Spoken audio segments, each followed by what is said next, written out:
همه سوحه‌ها با اصلاحات نیاز دارند. تندرستی، معاری و غیره. بیشتر معارف تا اصلاحات گذراندن لازمه که مثلا هر یک استودنت باید مثلا درد دل استودنت باید میفهمیدنی شود. هر یک دانشگاه ها میتونه طرز گذراندن امتحان ها را مثلا دیگرگون کرده میتونه. اکثرا میشه همین با خطاگی همین گذرانده همین گونه طرز گذراندن امتحان ها به دانشجویان راه نمیدهد که سطح بلند مهارت خود را نشان دهند. Я бы хотела, чтобы изменили систему кредита, точнее ее отменили во многих университетах, в основном в нашем. Мы учимся в медицинском университете.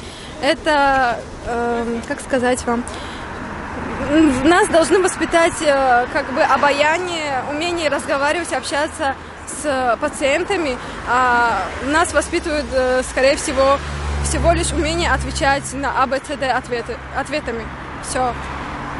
Если бы ввели старую систему обучения, то есть устные экзамены, сдача устных экзаменов через кафедры, мы должны рассказывать, мы должны учить темы. Само собой, наверное, это будет лучше. То есть врачей хороших в дальнейшем будет лучше. در مسئله استفاده تکنولوژی معاصر در ساحه معارف نیز کارهای زیادی را انجام دادن لازم است. Вообще нужно изменить сферу техники, потому что 21 век технологий, нужно побольше делать конкурсы, клубы или университеты хорошие, чтобы там и теория была, и практика проходили.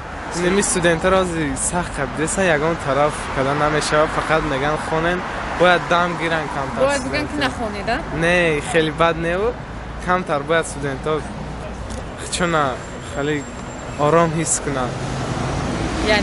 یعنی 24 ساعت تای نظارت تای خواندن نه و کمتر لباس استودنت باید دم گیره لباس دم میخوندگی یگان آدم نیست که فقط خونه.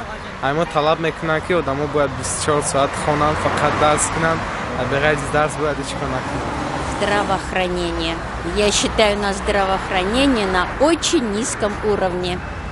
گفتگو جواب یعنی خشمین که بسیارتر ساحه معارف ساحه تندرستی خب ساحه اگراری با فکر من همین چیزا با اصلاحات تغییرات باید دارد. اصلاحات باید دارن.